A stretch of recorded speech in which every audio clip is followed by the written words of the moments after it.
And I felt like I was kind of like floating in the air outside of my body, but I could still kind of hear and see things that were going on.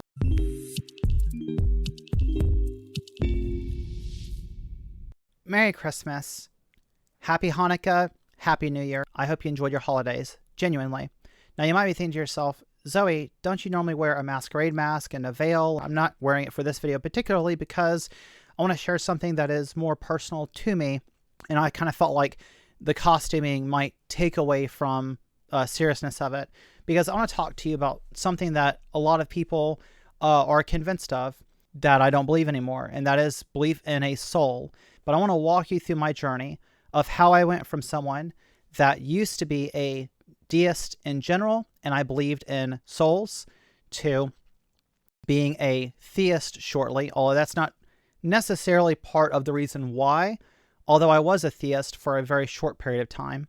And of course, I believed in souls then. And then even when I became secular, I still believed in souls for a little while afterward. And I'll explain why I still believed in souls, even though I no longer believed in like a god. And this has to do specifically with a near-death experience that I had very early on, whenever I was like 13 years old. A friend of mine and I used to go skating together all the time. And there was a very large hill that was between our two houses. We lived a couple of miles apart. Over the summer, I would go and visit him, and we would go skating, that sort of thing. And this particular day, we were on the way from his house over to my house. Instead of going around the hill like we normally did, we decided to go up and over it. This is a very steep hill. Think of a very steep incline, so that you would have to use your brakes on your car the entire time that you're going down most of the time. Well, we were kids and we only had a pair of like basically aggressive inline skates, like the type made for roads, although they were not made for the conditions that we were trying to use them for. So we got up the hill by walking sideways one side and we started skating down the other. We picked up speed very quickly to the point where we were both trying to use the brakes on the skates to slow ourselves down. The friction from the incline ripped the brakes off of the skates, and we both were tumbling down the hill like very quickly, picking up speed. I don't know how fast we were going, but I know that we were going faster than however you're supposed to go on rollerblades, because both of our legs started shaking and we were both losing our balance. Now, in the lane that we were traveling, it was a 2-lane road, so there were cars coming past us on our left. I noticed that my friend was losing his balance as I was losing my balance, and he was about to tumble headfirst into oncoming traffic where cars were already starting to kind of slow down and blow their horns at us. So I jumped off the road and I grabbed his shirt as I went, and I pulled us both off into a ditch. He landed on his side and rolled, and I went head down into the ditch, and basically it was a grassy ditch, and I came out the other side at a roll and got catapulted up into a tree face first. And it's like basically I just saw like, the whole world is spinning around me. Then all of a sudden there's a tree and then blackness.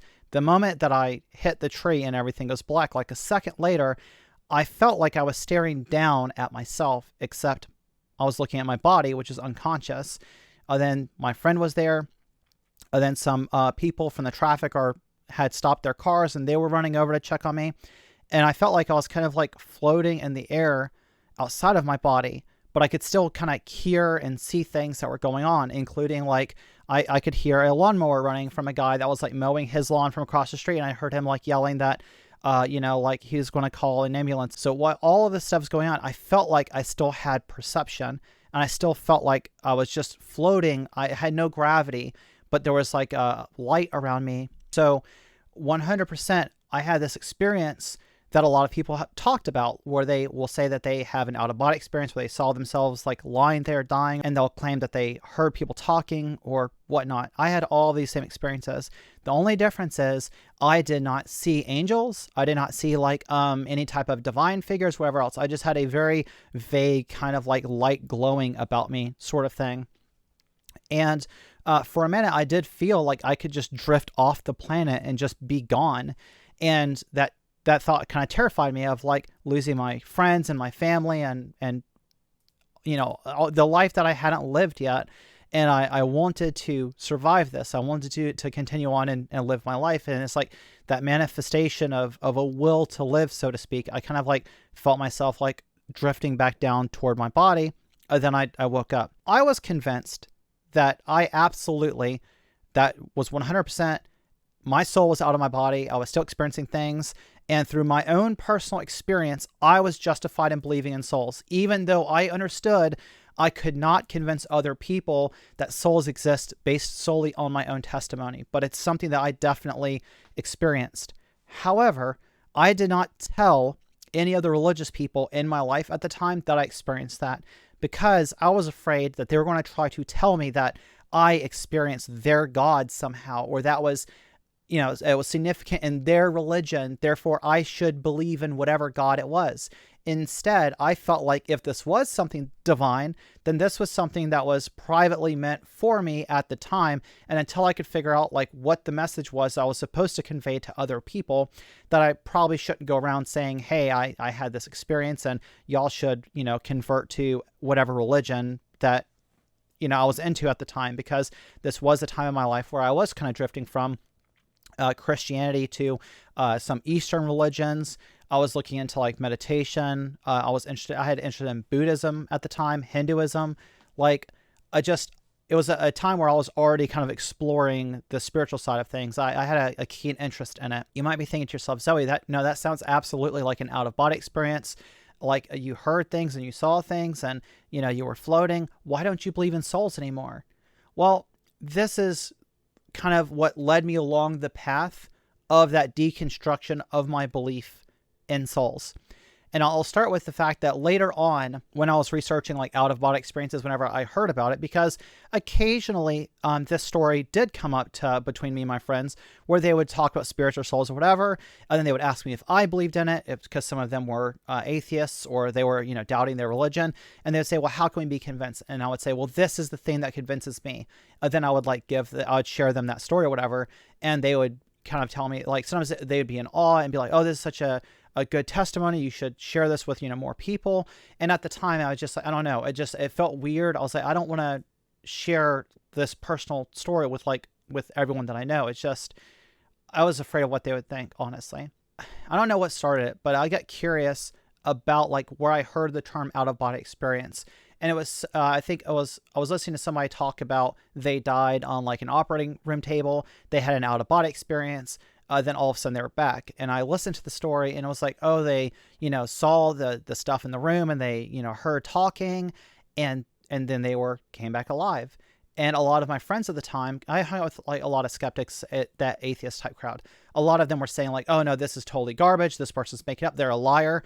Then I was at like, well, how do you know? Like, well, how do you know for sure that they're lying or making it up? Because when I was listening to the story, I was like, that sounds exactly like what I experienced when I had a near-death experience, because realizing that's what that was back then. I started asking my friends, like, well, how can you know? How can you be so certain? And I started prodding at this, and I realized that a lot of skeptics did not have a good answer to out-of-body experiences, or if somebody says, oh, I felt like I was dead and I was floating and yada, yada.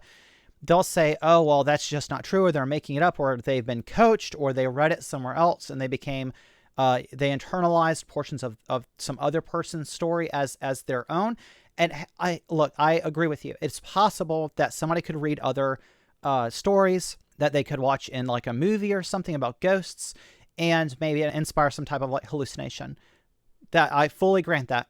However, what if people are experiencing this? What if this is happening to people? Is the only answer they are having a genuine experience with a soul, and their soul is experiencing this?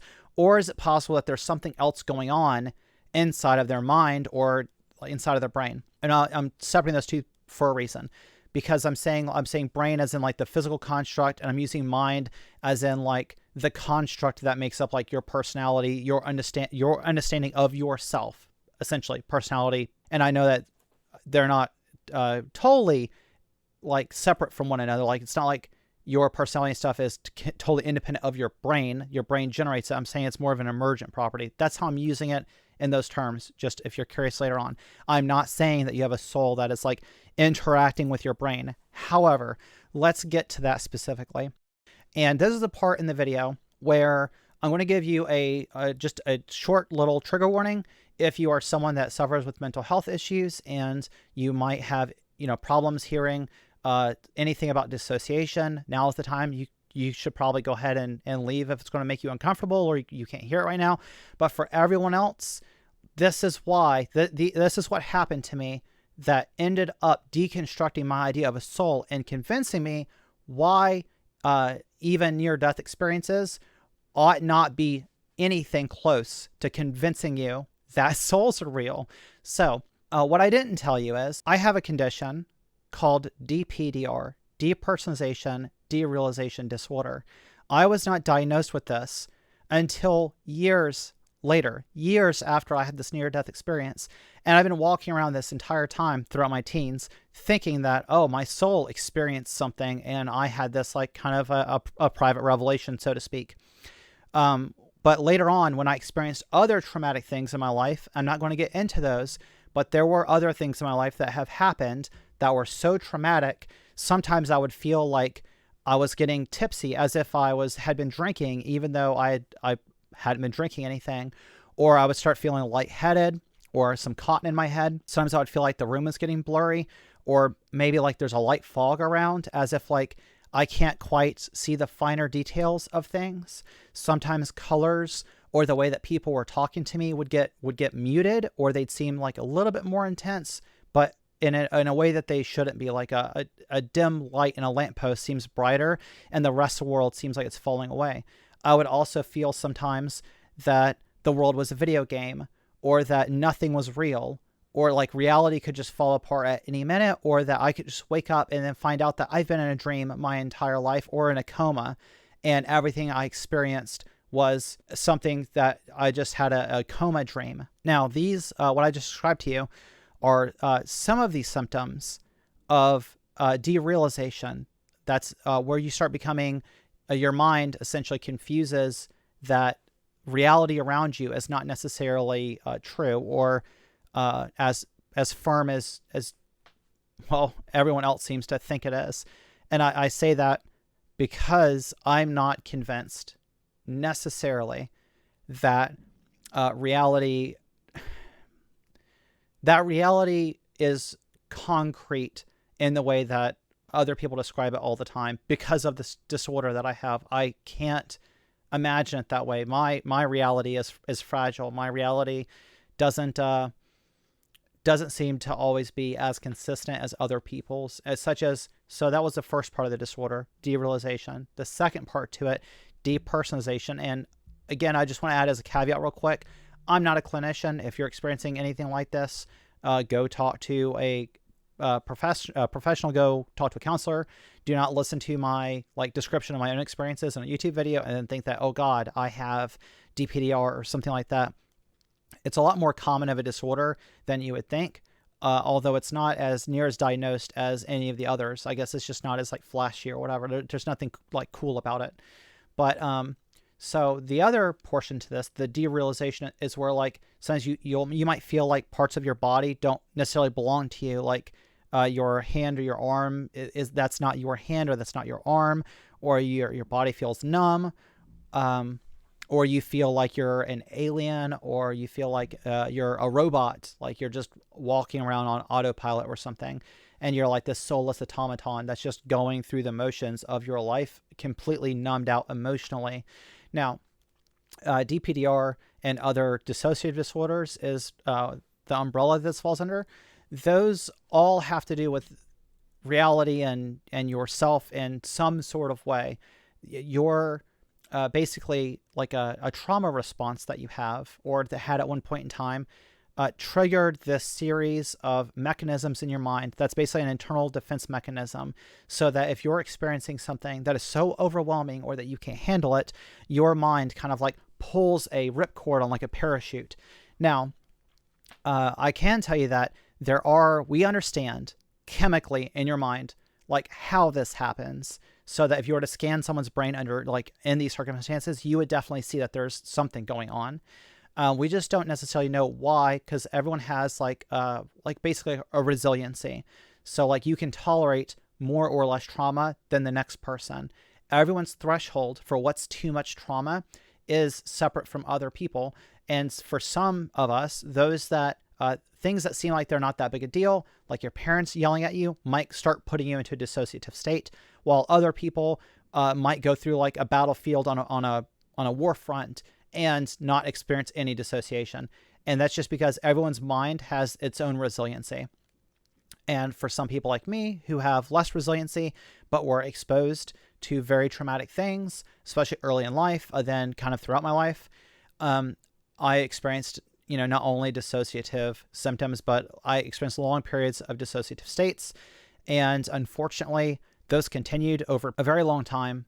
So I essentially have a disorder now that I'm going to be struggling with for the rest of my life that causes me to periodically dissociate whenever I start feeling overwhelmed, or if I start experiencing like trauma or an extreme enough emotion. DPDR, the depersonalization, when I was saying that sometimes you can feel like a robot or an alien, it turns out, and this is fascinating to me because in the way that I kind of relate it to the idea of a soul, is that this disorder, people can often also mistakenly believe that they are possessed by another agent. Like they'll claim that they are possessed by a demon or devil or whatever, and they mistake these dissociative states that they fall into as when their body is under possession. Now you might be saying, well, wait a second, Zoe, like, yeah, sure, derealization, depersonalization sounds a little weird, and it sounds like it might feel like you're in a kind of a tranquilized state, but that doesn't seem to be what people that are possessed experience. And while that I would kind of grant that initially, if you think about it, somebody that thinks that they're possessed, let's say they really believe it, like they are convinced that they are possessed or whatever, and that they have some type of holy person that's going to heal them, they can still be coached outside by others around them that are giving them positive or negative responses. And if they're experiencing this dissociative state due to trauma or due to some extreme emotions, like in their environment that they were already feeling, like a lot of times you'll hear stuff about like, parents claim that their child is possessed and that's a problem child, or they were a perfectly fine child, then all of a sudden, the child started acting out. I think inductively, if we know that this disorder is caused mostly by brain's responses to trauma, then all of a sudden there are these perfectly normal people that are all of a sudden claiming that they are, possessed by demons, which is another sign of this disorder. I think it's safe to say that there might be something going on that is causing this person to have dissociative states. They're not aware of what dissociation is or any type of like psychology, so they just think that they're being possessed by somebody else, especially because a lot of disorders like this, and I know people that are kind of terminally online, they joke a lot about mental health, where they say, oh, you have a laundry list of mental health issues or something like that. Well, the fact of the matter is there are some disorders that are like kind of comorbid with others very often, where you see like if somebody has a dissociative disorder, you're often going to find PTSD or something similar. Again, speaking to my own experience and not necessarily the experience of anyone else or what a clinician might tell you.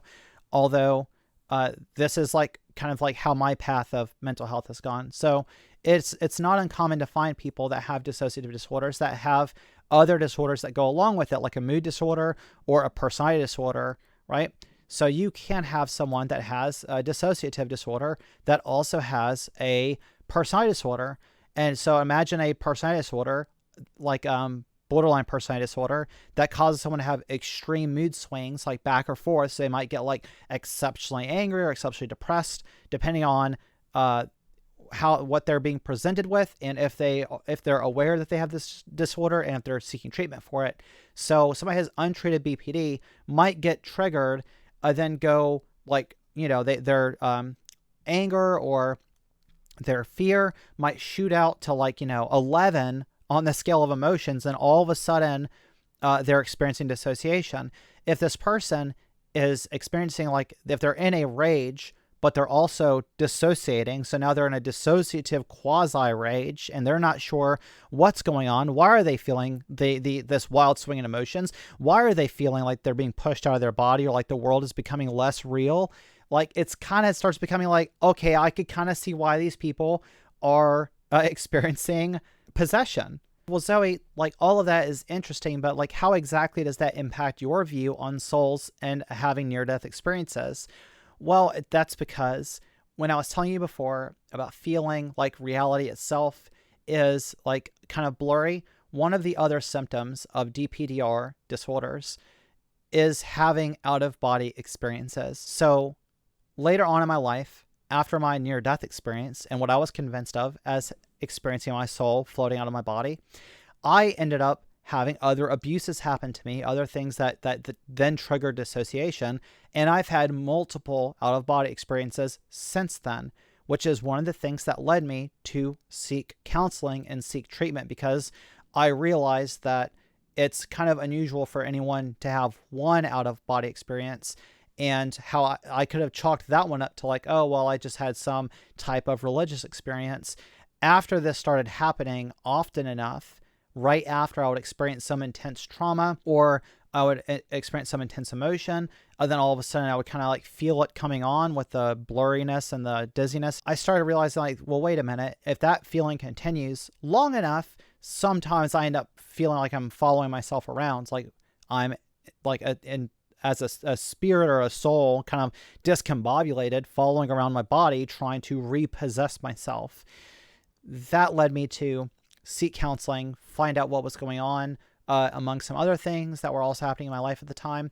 And that's how I got diagnosed with DPDR, and exactly why, for me, that was the nail in the coffin as far as like near-death experiences, because all the testing that we've done of out-of-body experiences, near-death experiences, nobody that ever has these experiences can actually tell you, like when they like write numbers on the ceiling, or they write a message and they say, hey, you know, they had not been in the room before they were unconscious. I think when people are able to come back with some recollection of stuff, like, I mean, I knew what was going on around me before, you know, I had my out-of-body experience whenever I hit the tree.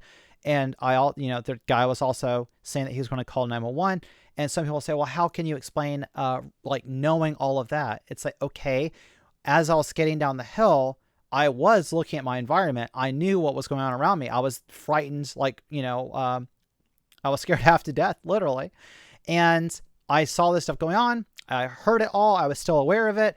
And then, you know, I basically crashed, ran to the tree. So when this guy's like yelling, how long was I like out for when he was saying that he was going to go like call, like how long were my eyes closed, not working, while my ears were still hearing something, or while my brain was still perceiving stuff in the environment around me, so that I'm still collecting data even while I'm like in a like semi-conscious, you know, unconscious state, and my brain is going haywire from the impact. My own experience of near death, out of body, that could not live up to the scrutiny of skepticism after I became aware of what dissociative disorders were, and the fact that I was diagnosed with DPDR later on absolutely confirmed like what I kind of feared, that yeah, the what I thought was a religious experience was just a state of the I don't know, the chemistry and the psychology of my mind, and unfortunately, it's a byproduct of trauma that I've suffered, physical and mental, emotional.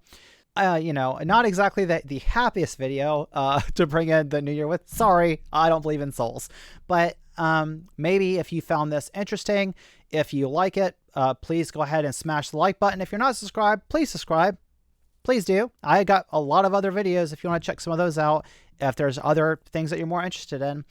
As always, I appreciate you taking your time and sitting with me, listening to this, and I will see you in the next video. Tell me pretty lies, look me in the face, tell me that you love me, even if it's fake.